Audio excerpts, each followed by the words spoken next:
How we doing, youth church?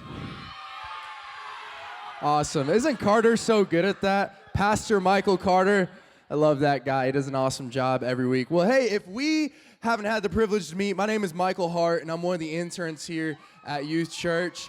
And this is one of the greatest joys of my life, guys. Being here with you guys every week, getting to watch you guys worship and be here as a community and as a family. But how many of you guys know that there's been some awesome things happening at Youth Church this summer? We've been having summer days, summer nights. We've been seeing people show up. We've been seeing God show up in mighty ways. And that's not going to stop tonight. So as Pastor Mikey G was saying, Dusty and the team are gone, Pastor Dusty, Miss Janice, but tonight we have a treat for you guys. Pastor Will Hutcherson is in the house. We were joking around that his claim to fame is that he's Liam's dad. And so if you see Liam, tell him about it. But anyway, man, Will Hutcherson, he's awesome. He goes around the nation, he speaks to youth, and he actually just released a book called Beyond the Spiral. So if you have any friends or if you yourself are struggling with anxiety, mental health, things like that, maybe that's for you. But even on a personal level, guys, Will Hutcherson, man, he's just a man of God. He loves the Lord, and as you talk to him, you can tell that this dude loves Jesus. He has a heart for youth. He has a heart to develop leaders, and we have the honor and privilege of having him here to pour into us tonight. So here's what I ask of us. As Will comes out here, let's honor him, let's clap for him, but also, as he's speaking, let's have our phones away. Let's not be talking to the person next to us, because if you give this your next 20, 30 minutes, I'm telling you, Will has a word from the Lord tonight. Do you guys believe that? Do you guys believe that awesome things are going to happen tonight? So let's give it up for Will Hutcherson as he comes out here. Yo! What's up, man? Those are so kind words. Thank you. Youth Church! Yeah! Good to see you. If you're brand new, welcome. I'm so glad you're here. I'm glad I get to be back with you. Raise your hand if you've heard me speak before. All right. Raise your hand if you've never heard me speak before. Who are my new friends? My new friends. We're friends. Friends. Good to see you. I'm excited that we get to share tonight. I have some good news and I have some bad news for you tonight. Actually, I have two bad news, all right?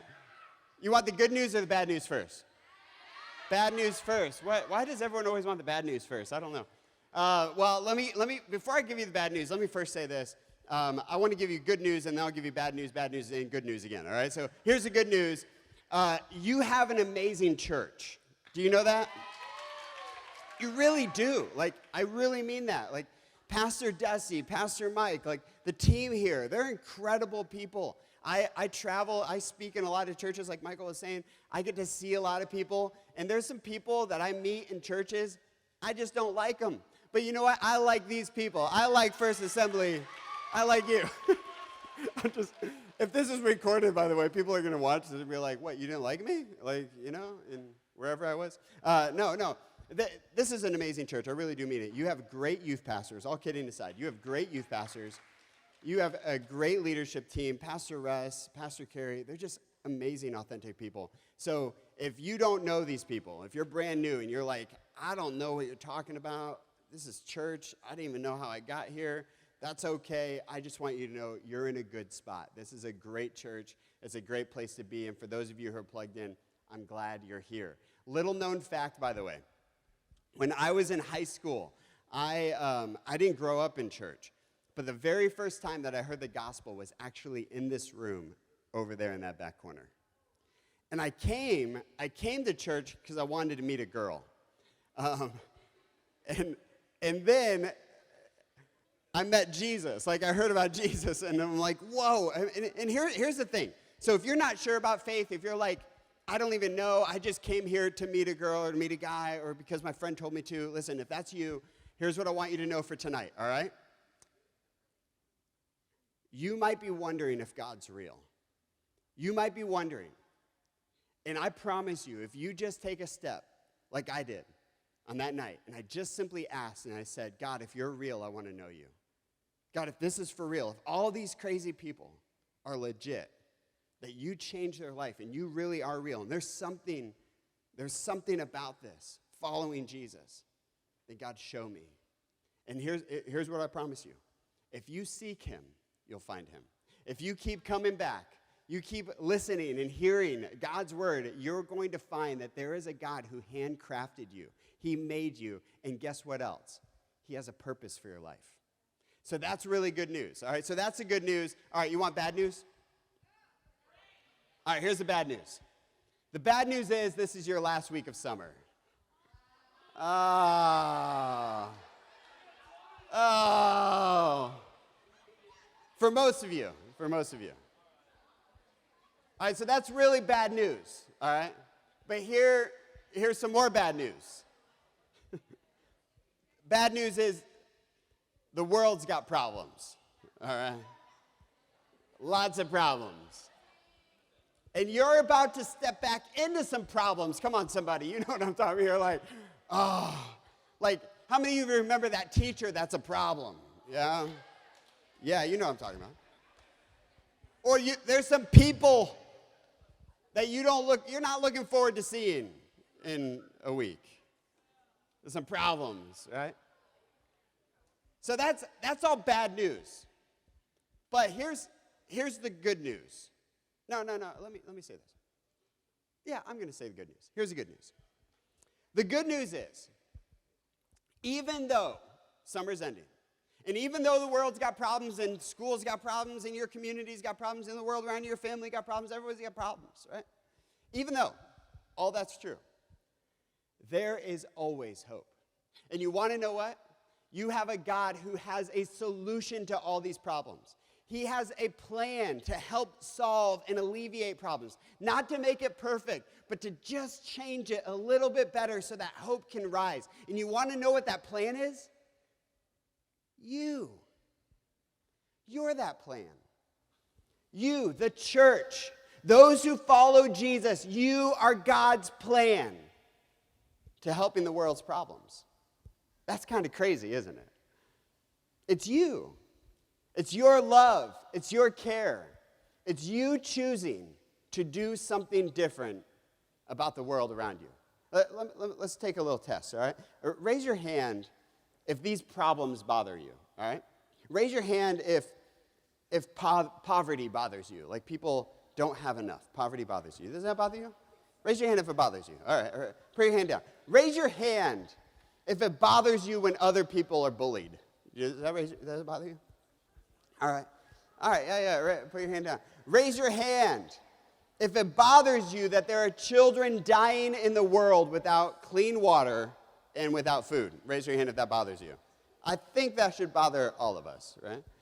Raise your hand if it bothers you that there are people who are struggling with loneliness and depression. Yeah. Raise your hand if it bothers you that there are people who are slaves in human trafficking and they're dealing with that world. Yeah. Raise your hand if it bothers you that divorce is a thing and families get broken up. Raise your hand if it bothers you that cancer is a reality for so many. It bothers you, right?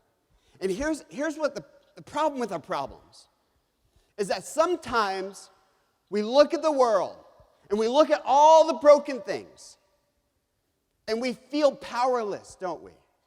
Because chances are you don't have the cure for cancer. You can't solve human trafficking. Chances are you can't solve whether somebody's family breaks up. You can't solve the fact that there are people who are dealing with poverty. You can't necessarily fix somebody's mental health challenge. You can't fix that. And it feels overwhelming. And we want so badly to change the world. I know you do. If you had the cure to cancer, I know you would give it away. If you had the ability to eradicate poverty, I know you would. If you had the ability that bullying would not happen to people who are innocently harmed, you would fix that problem. But you can't. But here's why Jesus has a plan. And here's why you are part of that plan. Listen up. Just look at me for a minute. You got to get this. This is the biggest thing you could hear. Even though you don't have the cure to cancer, even though you can't fix world hunger, here's what you can do. You can determine whether somebody experiences these problems alone or with somebody. You may not be able to change their situation, but you can change a little bit of their experience. When a kid's getting bullied, will they hear your laughter amongst the crowd? When somebody's getting blasted on group chat, will they see your text defending or adding in? When somebody's experiencing some hardship at home, will they experience you ignoring it or saying that you care about them? If somebody's mom is sick or dad or grandmother is sick, will they experience it alone or with somebody who says, I care about you? The kid who sits at the cafeteria table by himself, maybe you can't change his world, but the one thing you can change is whether or not he eats lunch alone every day for the rest of this year.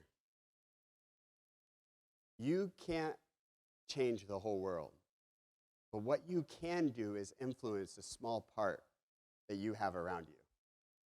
That's Jesus' plan, that his church would influence the small part that they have the ability to influence, to bring hope. And guess how we bring hope? Love. By loving those around us, by choosing to be kind when others are being hateful. That love is the agent of change. And it just so happens that we have a God who says, I am a God of love. I am love. God is love. So that when we love, guess what we're sharing to the world? The essence of God. So you can change the world, at least a small part of it.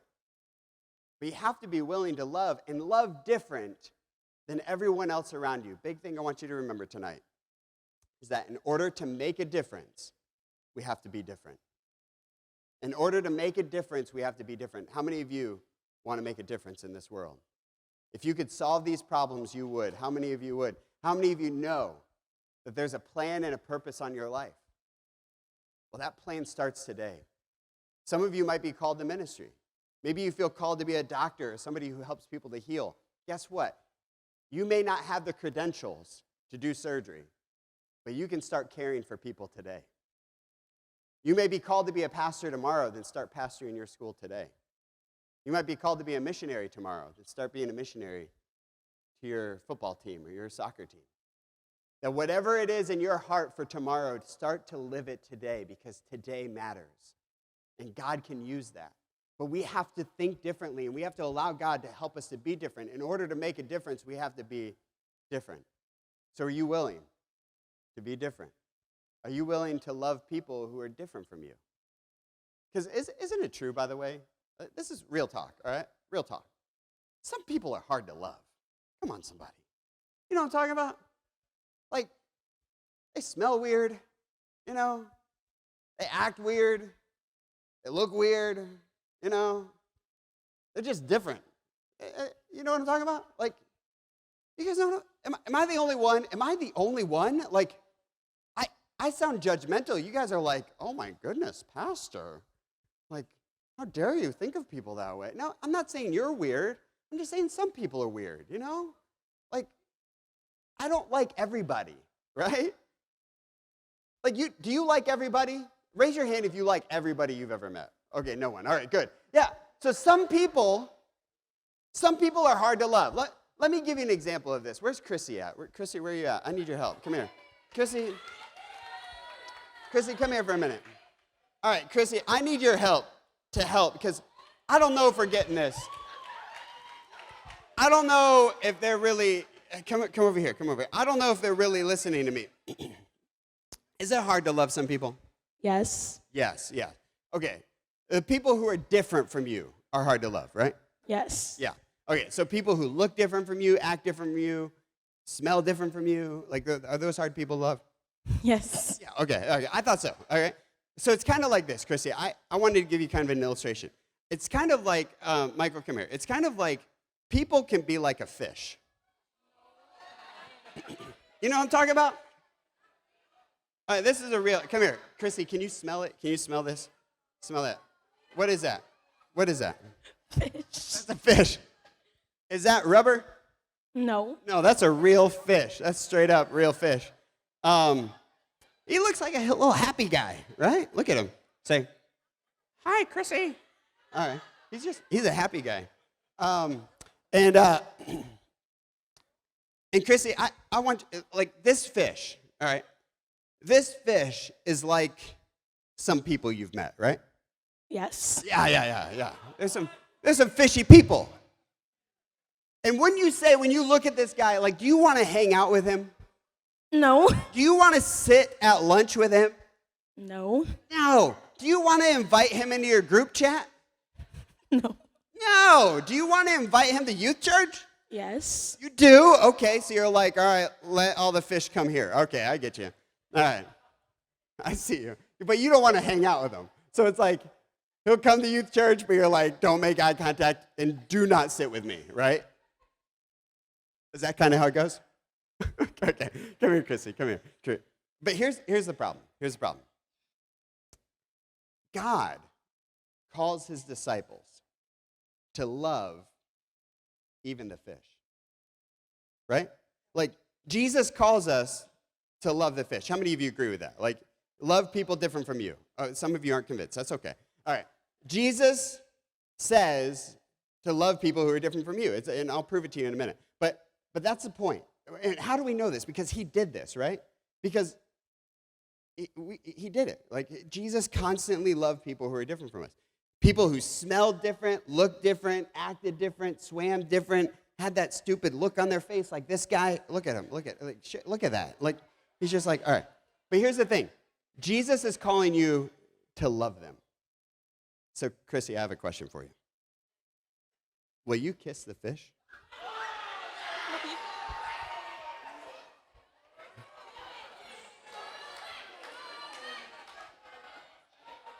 Do I have to? I mean, What do I get out of it? what do you get? You get the satisfaction of saying you did it. Because this guy represents so many people that are different from you, that act different from you, and they need to be cared for and loved. And Chrissy, will you kiss the fish? Right. You can kiss him on the forehead if you want. Like, you want it, but I do recommend the least amount of contact. She needs some encouragement. Go on, Chrissy. Kiss the fish. Kiss the fish. Kiss the fish. Kiss the fish. Ow! Ow! Oh! Oh! Chrissy! Okay, I didn't expect you to go full blown, like all on the fish, but you committed. You are like a disciple of Jesus. You went for it. Yeah. All right. Everyone give her a hand. Give Chrissy a hand. Good job.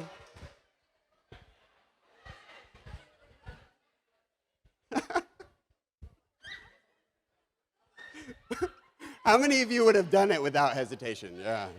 Some of you. How many of you were like, I would never, ever kiss that fish? All right. Yeah, I get it. I understand. Yeah. It was gross. All right. In order to make a difference, we have to be different. And here's the point of this whole illustration. Everyone give Chrissy a hand again. Did you just wash your lips off? Yeah, I would. All right. All right, look at me.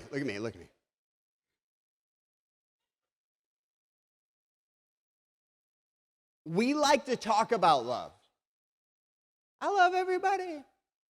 I love the world. I love people.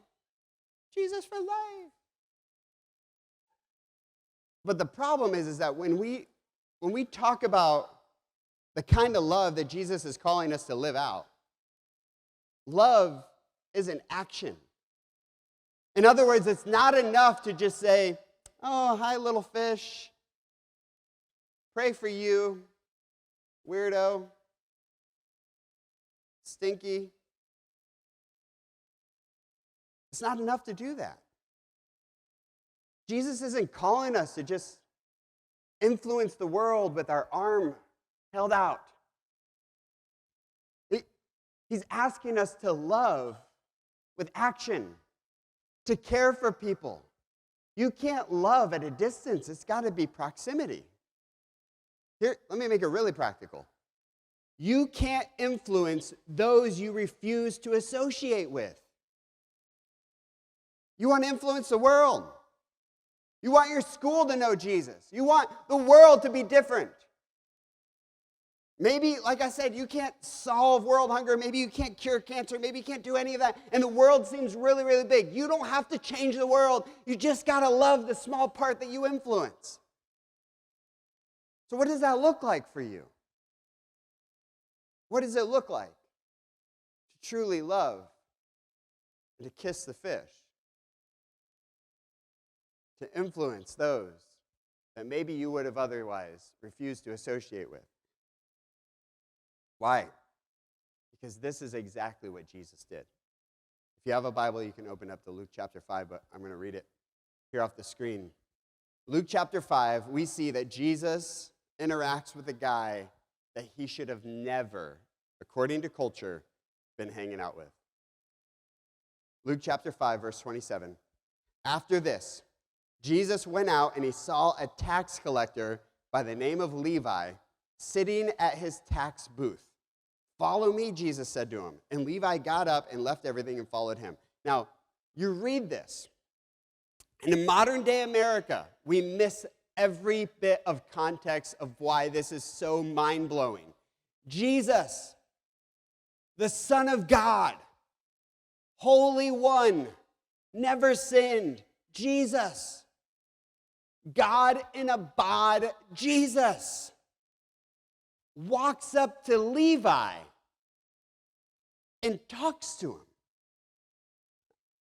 Now, you're like, what's the big deal? Levi is a tax collector, which meant he betrayed his people. He betrayed his family. He betrayed his country.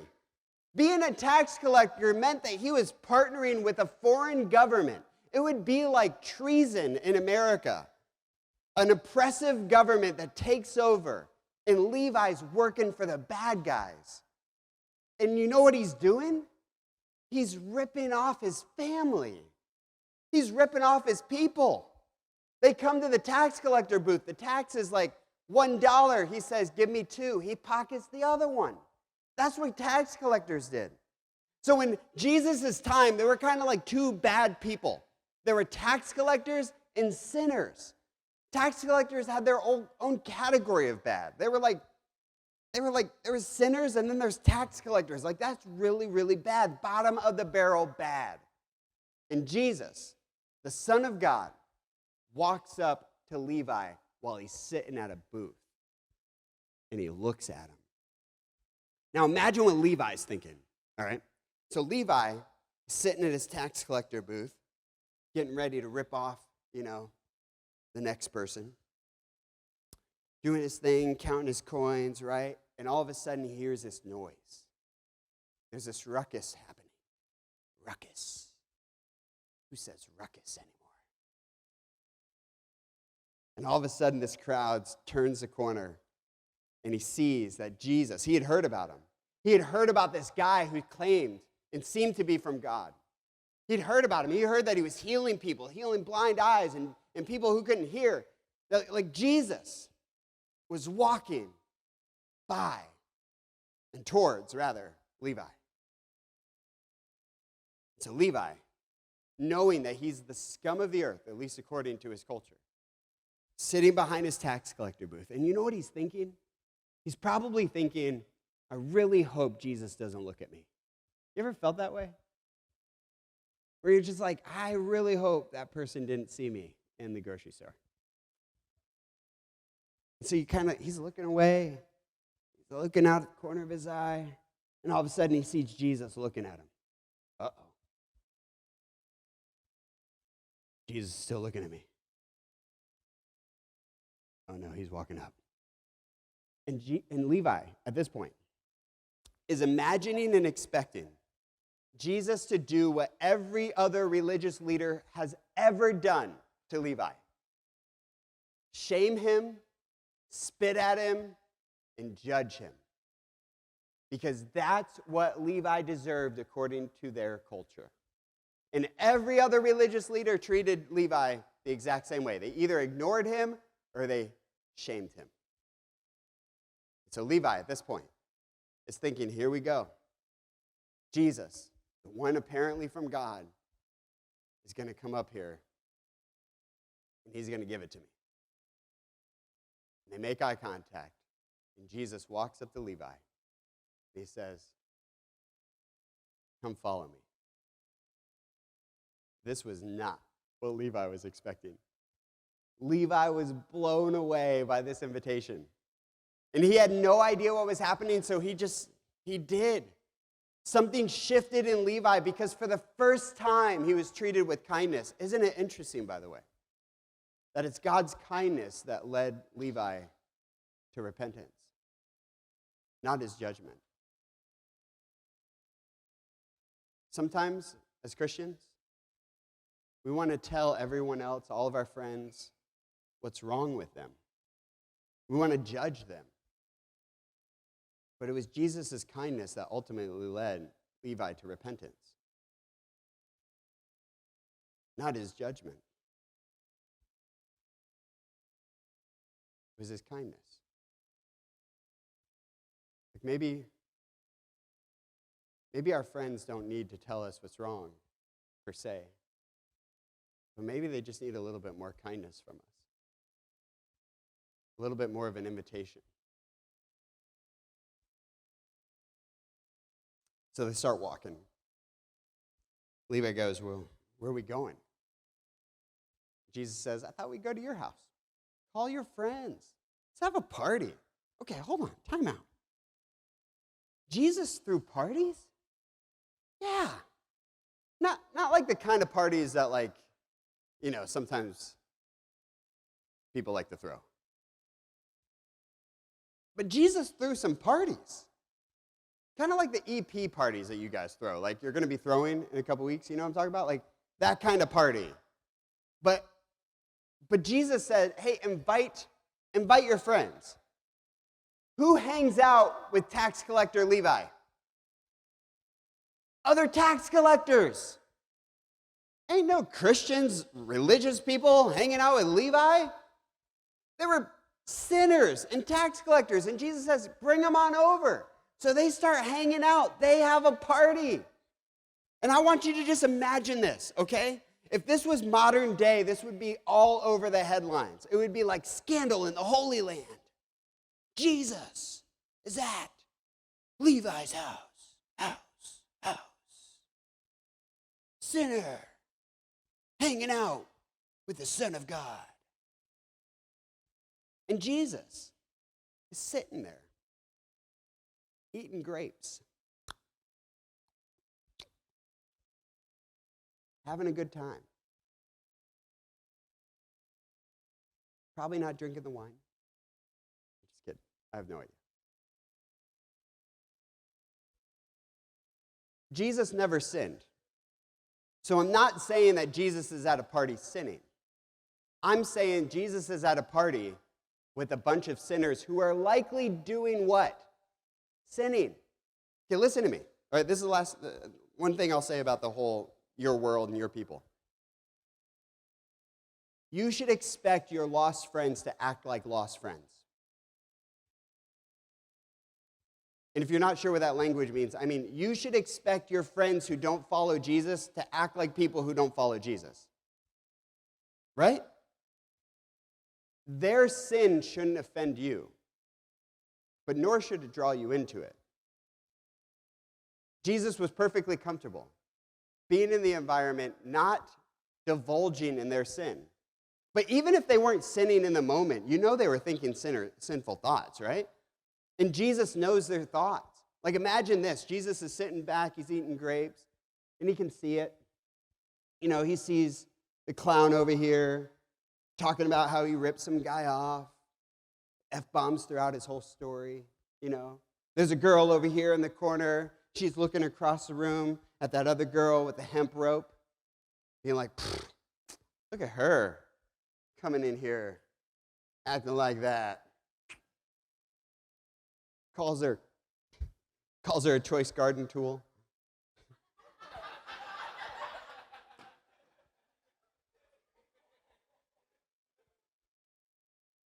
You know what she is? Mm-hmm. Dude's over here be like, bro, you see that girl over there? Look at that camel skin suit.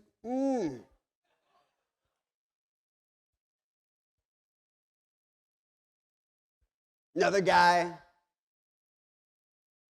or girl or whatever, talking about what they're going to do later on. And sin. Jesus is at a party, hanging out with a bunch of people that don't follow Jesus. They don't follow God. But he's still there. Why? Because Jesus knew you can't influence those you refuse to associate with. So Jesus throws a party, and he invites them to the party. And then he just cares for them. Imagine the conversations Jesus has at that party. Well, this creates a problem. A bunch of religious people, they don't even come in. They come and they start talking to Jesus' disciples, and they're like, yo, what is Jesus doing? What's your rabbi doing? What's your leader doing? He's hanging out with sinners and tax collectors. What's that about? You shouldn't do that. It's not right for you to love people who are different from you. You can't kiss the fish, Jesus. That's not how this works. You stay away from the fish. Otherwise, you could get their fish gooey-gooiness on you. What if you catch their sin? What if you catch their wrongdoings? Jesus was never concerned about catching their sin because he knew who he was. If you know your identity, you know who you are, that you are a son of God, a daughter of God, you don't have to worry about falling into somebody's behavior. You just keep your eyes straight ahead, straight on Jesus. Because you can't influence those you refuse to associate with. And you are the light of the world. You are the hope. You are the ones that Jesus is using to share his love and his hope through all of humanity. So Jesus hears these religious people talking. And here's what he says. And then we're going to close. Jesus answered them. He said, it's not the healthy who need a doctor, but the sick. I have not come to call the righteous, but the sinners to repentance. So Jesus ultimately tells all the religious people why he's hanging out with the sinners. Because it's not the healthy who need a doctor. It's the sick. It's not the church people that need repentance and need to hear the truth. It's the people that don't follow him, that don't know that there is a loving God who cares for them. It's those people that desperately need to be invited to a party. So what will you do? Will you choose to kiss the fish around you? As you go back to school next week, you're going to see people that you don't like. You're going to see people who are different from you. You're going to see people that maybe you wouldn't have last year actually talked to. But you can't influence those you refuse to associate with. And if you want to make a difference in this world, if you want to share hope, then you have to choose to love and be different. Why? Because in order to make a difference, you have to be different. Don't be like everyone else. Don't swim with the crowd or the other fish. Swim in the opposite direction. Go towards Jesus, because in that you'll find hope, you'll find love, you'll find truth. I'm not saying be like the fish. I'm saying choose to love the fish and show them a better way. Because there's hope. And you can't fix their problem, but you can choose how they'll experience it. Alone or with somebody. Someone that cares. What does this look like for you? Maybe you need to invite some people to a party.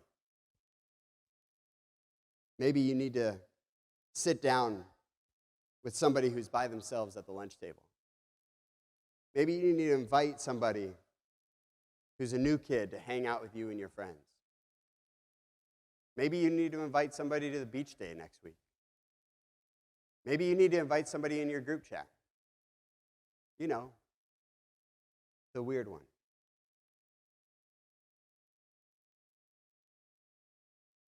Maybe simply just don't make fun of someone when everyone else is. Will you add to the laughter? Or will you choose to encourage? Will you choose kindness? Because one act of love, one step, one act of kindness is a step in the direction of choosing to love the world the way that Jesus loved. Choosing to kiss the fish. Keys, you can come back. We're going to close our time together, and I'll be real with you. Maybe you're here. Maybe you feel like Matthew. Like maybe you feel like the one who's just ready to be judged.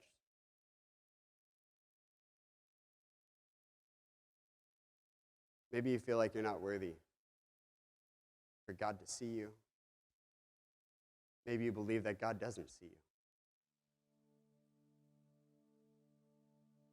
Maybe you've been feeling like this summer you've done all the wrong things. You'd made so many bad choices. Maybe that's weighing on you. Even here tonight. Someone here that hasn't been here in a long time. And God's drawing you back.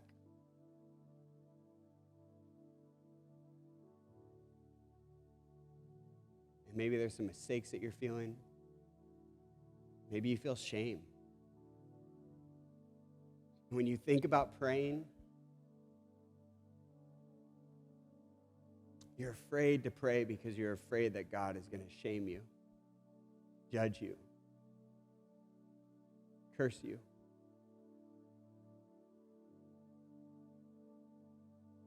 Listen, I know what you're carrying is heavy. But I promise you, you don't have a God who's waiting to judge you, shame you, or guilt you. You have a God who is desperately saying, come. Let me heal you. Let me restore you. All that guilt, all that shame. Let me begin to clean it up. All that heaviness that you're feeling in your heart, let me start to breathe new life into your soul. I know you've made some mistakes. I know you've went your own way. I still love you. Students, look at me. You can take 1,000 steps away from Jesus, and it only takes one step back to him. Because he's never left you. He's never forsaken you. He's always waiting for you. So Matthew, Levi's name is also Matthew, by the way.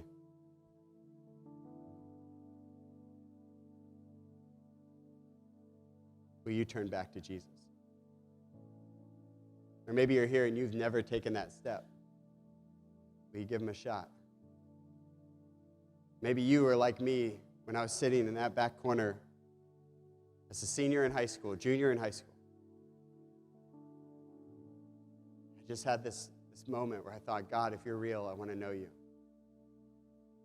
Will you come into my life? Will you lead me? That's you tonight. My hope is that you'll take a step. Because there's a God who sees you. He loves you. He's got a purpose for your life. And he wants to use you. He wants to use you to help change this world, to bring hope.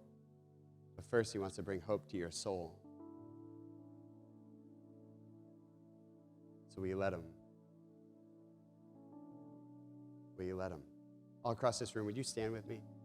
Will you bow your heads? Will you close your eyes?